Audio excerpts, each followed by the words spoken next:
अगर आपका RTR 160 या फिर 204 में हेड से इस तरीके से बैड नॉइज़ आ रहा है तो गाड़ी को बिल्कुल नहीं चलाना है। 41,000 किलोमीटर चलने के बाद इस गाड़ी में वही साउंड आया है हेड से। चलिए वो साउंड पहले सुनते हैं।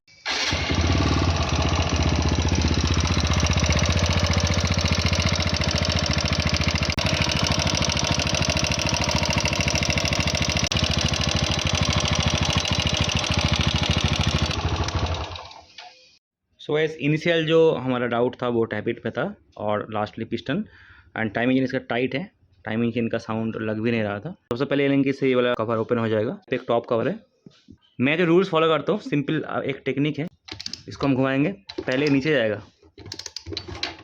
नीचे गया, उसके बाद ये ऊपर उठेगा। बस इसको यहाँ पे छोड़ देना है। अब यहाँ पे टाइमिंग खोजना है। थोड़ा और घुमाएंगे हल्का हल्का, यहाँ पे आपका टाइमिंग मिल जाएगा।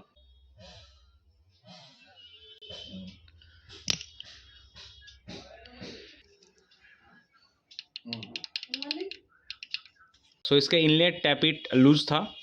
आई थिंक ये सॉल्व हो जाना चाहिए प्रॉब्लम, बट मेरे को लग रहा है इतना जल्दी प्रॉब्लम सॉल्व नहीं होगा। एंड इसका एग्जॉस्ट टैपिट ये सही था। ये 0.07 mm हम रखा है। एंड इसका जो हमने टैपिट क्लीनर रखा ना वो है 0.06 mm इनलेट में 0.063 mm। As you can see इसके अंदर बिल्कुल स्लाइटली जा रहा है, तो हमने सेट करा है। अभी इसका हम इंजन पैक करते हैं, नॉर्मली पैक करते हैं। अभी इसका हम साउंड सुनेंगे इंजन का कि प्रॉब्लम सॉल्व हुआ है कि नहीं, या तो इसमें पिस्टन का साउंड हमको लग रहा है। जो जस्ट हमने इसका सब कुछ लगा दिया, टेम्परो लगा है। अभी हम इसके इंजन का साउंड चेक करेंगे। अरे नहीं हुआ, नहीं हुआ।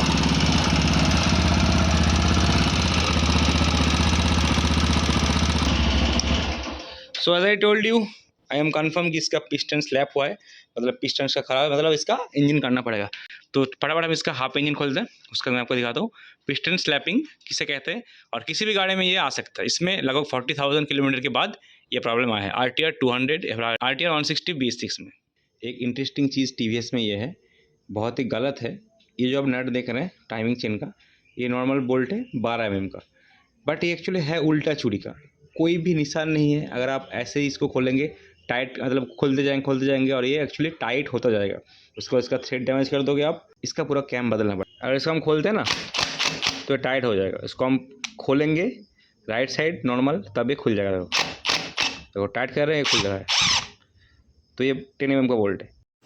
इसका हमने इंजन ओपन कर लिया। अभी मैं आपको बिस्तर से बताता हूँ इस गाड़ी में एक्चुअल प्रॉब्लम क्या है। हल्का प्ले है, 40,000 किलोमीटर चल चुका है गाड़ी, इस हिसाब से बिल्कुल ठीक है। ऊपर नीचे प्ले नहीं है, मतलब बिगिन कनेक्टिंग में दिक्कत नहीं है। This is the cylinder kit. इसका पिस्टन, इसका rings, 5 ring, this is the head, valve and इसका रॉकर। सबसे पहले इसका रॉकर हो गया है ख़राब। रॉकर में हल्का प्ले तो था, बट इसके अंदर जब मैंने ओपन किया इसके अंदर छर्रा बिखर गया। मतलब इसका रॉकर देना पड़ेगा। वाला इनलेट का ये ख़राब हो गया। इनलेट का कैम पे हल्का सा डैमेज है, बट कोई दिक्कत नहीं, चल जाएगा। हल्का सा स्क्रैचेस है, डीप स्क्रैच नहीं है, चल जाएगा। अगर ये ख़राब हो जाता तो गाड़ी स्टार्ट नहीं लेगा। ये काम कर रहा है, ऑटोमेटिक डीकम्प्रेस करता है। मेनली इसका स्प्रिंग ख़राब हो जाता है, बट इन दिस केस ये बिल्कुल ठीक है। ये इसका सिलेंडर किट, ये इसका पिस्टन बिल्कुल परफेक्ट कंडीशन में। आपको देख के नहीं लग रहा है कि ये ओल्ड पिस्टन है, 40,000 किलोमीटर चल जाए। कोई भी स्क्रैचेस वगैरह कुछ भी नहीं है। देखो पिस्टन बिल्कुल परफेक्ट है। बोर बिल्कुल ढीला नहीं है, बिल्कुल स्मूथली है। बट इसके मेन दिक्कत है इसमें, इसका पिस्टन ऊपर में जाके लूज हो चुका है। अगर मैं आपको साउंड सुनाऊँ, देखो यहाँ पे आ गया पिस्टन।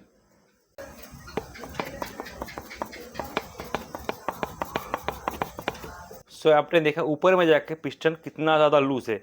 लूज पिस्टन के कारण ही ये पिस्टन वॉल पे स्लैप कर रहा है करके, तो मतलब एनोइंग साउंड आ रहा है। तो इसमें 2 मेन रीज़न है। पहला तो ये पिस्टन मेन जो प्रॉब्लम है, तो इसका हम बोरिंग करेंगे फर्स्ट। दूसरा इसका हम रॉकर चेंज करेंगे। इसमें देखो सिंपल है, बहुत ही बड़े इंटरेस्टिंग चीज़ है। माइलेज अगर देखना है आपको, दिस इज द प्लग, ये वाला पार्ट मिडिल में बिल्कुल ब्राउन है। ऑब्वियसली फ्यूल इंजेक्शन वाला गाड़ी है, माइलेज का दिक्कत नहीं आता, कभी भी नहीं आता। का कलर है ब्राउन, मतलब ये छोटे छोटे वेल्व दिख रहे हैं, ये है exhaust valve. Exhaust valve brown है, हालांकि इनलेट वेल्व छोटे थोड़े बड़े हैं, ये काले हैं। तो इससे सिंपल ये पता चलता है ये वेल्व बिल्कुल परफेक्ट कंडीशन में, एग्जॉस्ट वेल्व।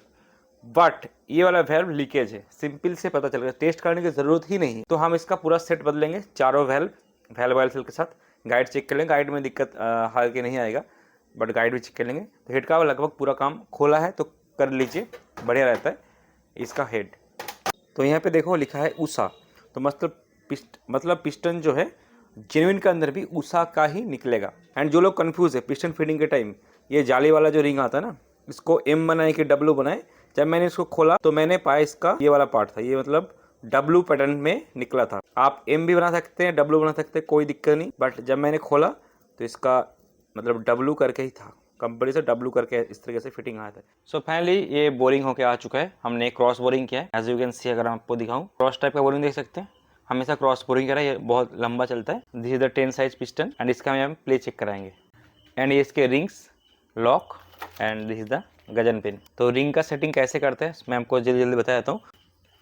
हाँ, हल्का टाइट बोरिंग किया है। जो प्ले था वो बिल्कुल कम्प्लीटली चला गया, देख सकते हैं बिल्कुल इसमें प्ले नहीं है, तो वो पिस्टन का जो साउंड था वो चला जाएगा। उसके बाद जो रॉकर्स हमारा ब्रेक हो गया था इनटेक में, तो मार्केट में जब रॉकर लेने गया मेरे को जेन्युइन ही मिल गया, ऑर्डर देना पड़ा। बट मोनोपोली ये है, आपको रॉकर्स दोनों लेना पड़ेगा, इनटेक एग्जॉस्ट दोनों। ताकि इसका एग्जॉस्ट कैम ये बिल्कुल परफेक्ट कंडीशन में, ना इसमें इस बियरिंग में प्ले है ना इसमें रोलर में प्ले है, ऑब्वियसली दोनों ही लेना पड़ेगा। तो मैं आपको इसका प्राइस दिखाता हूँ। प्राइस है 711। एक ये है एग्जॉस्ट का एंड इसका दूसरा है इनटेक का। पार्ट नंबर देख सकते हैं 9N90 10 370 एंड इसका प्राइस है 771 रुपये। तो 4V का सभी पार्ट्स बहुत महंगा आता है। अगर आप 4V का ओल्ड मॉडल लेते हैं तो उसका प्राइस है 500 कुछ, ठीक है, बट उसमें ये रोलर सिस्टम नहीं आता है, रोलर बियरिंग नहीं आता है। इसके अंदर देखो प्लास्टिक का बुश दिया हुआ है ताकि मतलब बीच में ना गिरे। एक्चुअली इसका रोलर बियरिंग अंदर क्यों चला गया भाई? अच्छा, ये वाला रोलर अंदर चला गया ये पे। अच्छा, इसको कुछ भी करके इसको सर करना पड़ेगा। ये इसका पिन रहते हैं ताकि सेफ्टी हो। And this is the exhaust cam and cam के साथ पूरा टैपिड वगैरह सब कुछ न्यू आता है। ये जाली वाला रिंग हमने जब निकाला था, आपको याद है कि इसका डब्लू निकला था, तो हमने डब्लू करके जॉइन होने पे डब्लू हो रहा है वो हमने लगा दिया है। अच्छा, यहाँ पे एरो है, छोटा पार्ट है, छोटा दाग एरो, ये एग्जॉस्ट साइड एंड बड़ा वाला पार्ट देख रहे हैं ये इनटेक साइड मतलब कार्बोरेटर साइड।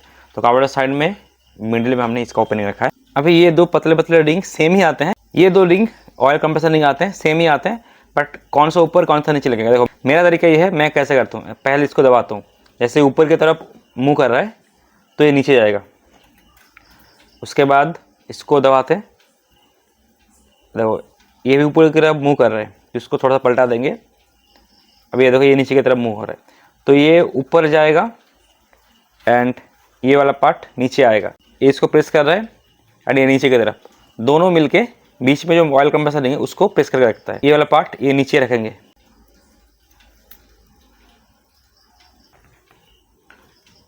ये ऑयल कंप्रेसर रिंग के नीचे चला गया। इसको इस तरीके से करना है, तो मतलब ये प्रेस हो रहा है नीचे, देखो अभी देखो नीचे प्रेस हो रहा है, तो ये ऊपर में जाएगा, मतलब ये ऑयल कंप्रेसर रिंग को दबा कर रखा। आई थिंक आपको फंडा समझ में आ गया होगा। मैं इस तरीके से फिटिंग करता हूँ, आप कैसे भी फिटिंग कर सकते हैं, आपकी मर्जी है, मेरा तरीका यही है। तो ये हो गया फिटिंग। इसका ओपनिंग हमें यहाँ पे रखा है, कार्बोरेटर साइड में लेफ्ट साइड या फिर राइट साइड, एंड यहाँ पे ऊपर वाला पार्ट, ठीक है, इस तरीके से हमने रखा है। ये मोटा वाला देख सकते हैं टॉप 2 लिखा हुआ है, यहाँ पे देखो लिखा हुआ है 2, तो ये मोटा वाला रिंग टॉप 2 होता है, ये बीच में जाएगा। एंड इसको ओपनिंग हम एग्जॉस्ट साइड में रखेंगे। ये हार्ड रिंग, इसको ज़्यादा ऐसा नहीं कर टूट जाएगा, बिल्कुल प्यार से बिठाना है। ओके, जो स्कार्ट है उसको थोड़ा साइड में इस तरीके से रख दीजिए। एंड ये है टॉप 1, टॉप 2 का ऑपोजिट डायरेक्शन में हम टॉप 1 को रखेंगे। तो टॉप 2 हमने एग्जॉस्ट साइड रखा है, तो टॉप 1 को हम उसका उल्टा 180 डिग्री कार्बोरेटर साइड रख देंगे। रिंग को बिठाने टाइम ज़्यादा प्रेस ना करें, फैलाए नहीं तो ये रिंग का टेंशनर ख़त्म हो जाता है, तो रिंग ख़राब हो जाता है, टूट भी सकता है। तो ये हमारा पिस्टन हो गया कंप्लीट।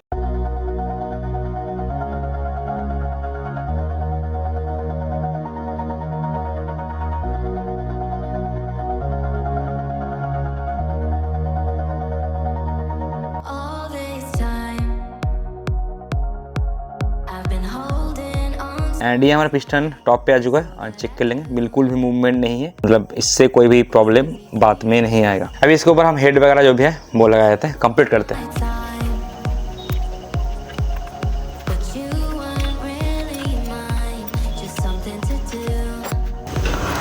दोस्तों हमने टाइमिंग मिला लिया है एंड टाइमिंग चेन लूज़ है, तो टेंशन को हम रिलीज़ करेंगे एंड यहाँ पे आप देखेंगे टाइट हो जाएगा। हो गया टाइट, देखो पूरा टाइट हो गया। एंड टाइमिंग मैंने आपको ऑलरेडी बोला है, इसका जो टी है वो थोड़ा अंदर की तरफ है, आपको झुक के दिखना पड़ेगा, अदरवाइज दिखेगा नहीं। टी पे आएगा या फिर टी के बगल में जो लाइन है इसमें भी आप रख सकते हैं। एक्चुअली टी के बगल में जो लाइन है यही एक्चुअल टॉप है, ये वाला लाइन। एंड ये वाला निशान एग्जॉस्ट की साइड है एंड ये लूज़ होना चाहिए। टैप पे देख सकते हैं बिल्कुल लूज़ है, मैंने टाइट हल्का सा किया है। एंड यहाँ पे एक्चुअली फ्री प्ले होना चाहिए, तो मतलब टाइमिंग हमारा परफेक्ट तरीके से हमने इसे सेट करा है। हमने इनटेक में रखा है 0.06 mm एंड एग्जॉस्ट में हमने रखा है 0.07 mm। एंड गाड़ी चलने के बाद टैप इट लूज हो सकता है, तो फिर से टैप इट सेट करवाना पड़ सकता है। ऑटोमेटिकली हो गया ये देखो, ठीक है। ऑयल भी आ रहा है, ऑयल बहुत ही बढ़िया तरीके से आ रहा है। तो अभी इसका हम हेड का कवर लगाएंगे, उसके बाद गाड़ी को फाइनली हम स्टार्ट करेंगे एंड देखेंगे वो प्रॉब्लम साउंड गया है कि नहीं। दोस्तों हमने इसका फ्यूल पम्प क्लीन कर दिया। ऑल्दो ये कस्टमर ने नहीं बोला था, पर मैंने अपने हिस्से से किया है, क्योंकि देखो जब भी आप फ्यूलिंग का गाड़ी का इंजन का काम करते हैं तो इसका थ्रॉटल बॉडी बहुत ही ख़राब है, मैं आपको दिखाता हूँ। उसके साथ ये दो चीज़ें कर दिया करिए अपने हिसाब से, पैसा दे या फिर ना दे, इससे होगा आपका ही रेपुटेशन बढ़ेगा। एंड गाड़ी में जो कोई भी स्मूथनेस या फिर मिसिंग का जो प्रॉब्लम आया था, कोई भी मिसिंग का प्रॉब्लम नहीं है। पता चला कि आपने इंजन बनाया, प्रॉब्लम इंजन से नहीं, ये इस थ्रॉटल बॉडी या फिर इससे था, तो इंजन आपका मतलब बदनाम हो जाएगा। तो ये चीज़ें आप कुछ चीज़ें अपने हिसाब से अपने बाइक समझ के कर दिया करिए। एंड गाइस ये इसका थ्रॉटल बॉडी पूरा कचरा जमा, ये 40 साल से कुछ क्लीन, 40 साल चल चुका है, लगभग 6-7 साल 8 साल हो गए गाड़ी को। तो इसको हम बिल्कुल चकाचक तरीके से क्लीन करेंगे। सो ये थ्रॉटल बॉडी हो गया क्लीन। द बेस्ट क्लीन तो नहीं हुआ है, बट पहले से बहुत ज़्यादा क्लीन हो चुका है। अगर आपके पास थ्रॉटल बॉडी क्लीनर है तो इससे जो जमा हुआ दाग है ये भी चला जाएगा, इससे कोई फ़र्क नहीं पड़ेगा। मेन जो क्लीन है वो यहाँ पे हो चुका है, देख सकते हैं। तो इस फाइनली ये गाड़ी कंप्लीट हो गए। पहले इसका मैं आपको साउंड सुना देता हूँ। ये हमने सेल्फ मारा, चलिए साउंड सुनते हैं। देखो ओरिजिनल साउंड आ गया ना।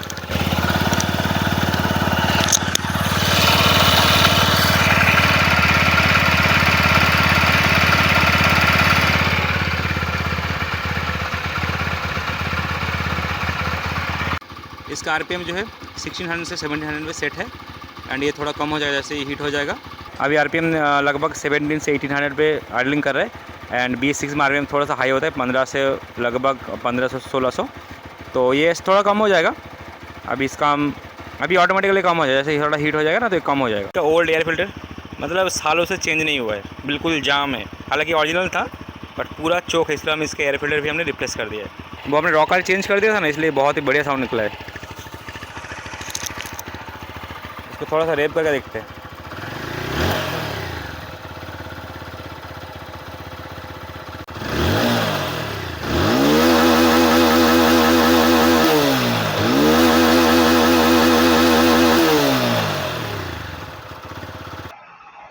अगर अभी तक आप वीडियो देख रहे हो तो वीडियो को लाइक कर दीजिए, कुछ ना कुछ तो सीखने को मिला है ना, तो आपका भी फ़ायदा है तो हमारा भी फ़ायदा करा दीजिए, लाइक कर दीजिए। एंड चैनल पर नए हो, पहली बार देख रहे हो, इस चैनल को सब्सक्राइब कर सकते हैं, आपका ही फ़ायदा है, कुछ ना कुछ नया आपको इस चैनल से सीखने को मिल ही जाएगा। तो मिलते हैं गाइस अगले पार्ट में, तब तक के लिए बाय बाय, जय हिंद, वंदे मातरम, भारत माता की जय।